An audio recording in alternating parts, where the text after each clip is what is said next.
Now next question देखिए, कह रहा फाइंड द वैल्यू ऑफ, देखो साइन थीटा डॉट का मतलब into cos 60 plus cos 30 into sine 60, ठीक है ना, क्या देके रखा है आपको, साइन 30 और ये जो डॉट लगा हुआ है यहाँ, डॉट का मतलब मल्टीप्लाई है, कॉस 60 और प्लस कॉस 30 और यहाँ डॉट की जगह क्या है, मल्टीप्लाई है और साइन 60, ठीक है।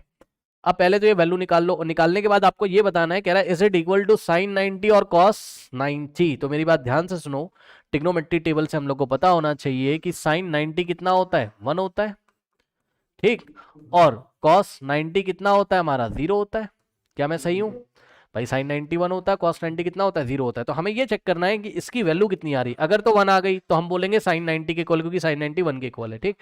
अगर इसकी वैल्यू कितनी आ गई, 0 आ गई, तो हम बोलेंगे कि इसकी वैल्यू कॉस 90 के इक्वल है। तो पहले तो इसकी वैल्यू निकालो। अब वैल्यू निकालने के लिए कुछ बातें आपको पता होनी चाहिए। क्या, देखिए बात आपको ये पता होनी चाहिए कि जितना साइन 30 होता है उतना ही कॉस 60 होता है सर, ठीक। और साइन 30 कितना होता है, 1/2, ठीक।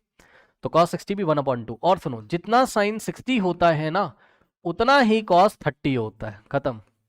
और साइन 60 होता है √3/2, मुझे याद है, तो कॉस 30 भी √3/2 हो जाएगा। ओके, वैल्यू रखना शुरू करो।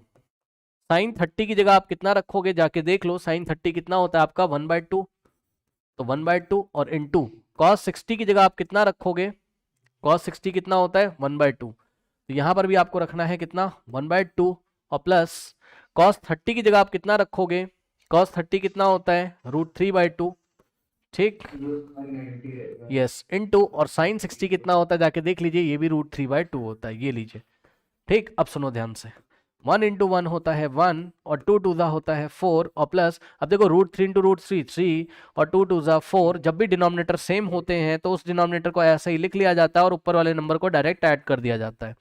1 + 3 ऊपर हो जाता है 4/4, 4 1 4, 4 1 4, 1/1 1। तो 1 किसके इक्वल है, साइन 90 के इक्वल है, तो इसकी वैल्यू तो क्या है 1 है, और ये इक्वल किसके है, तो जवाब ये इक्वल है किसके, साइन 90 के। ओके, कर लीजिए।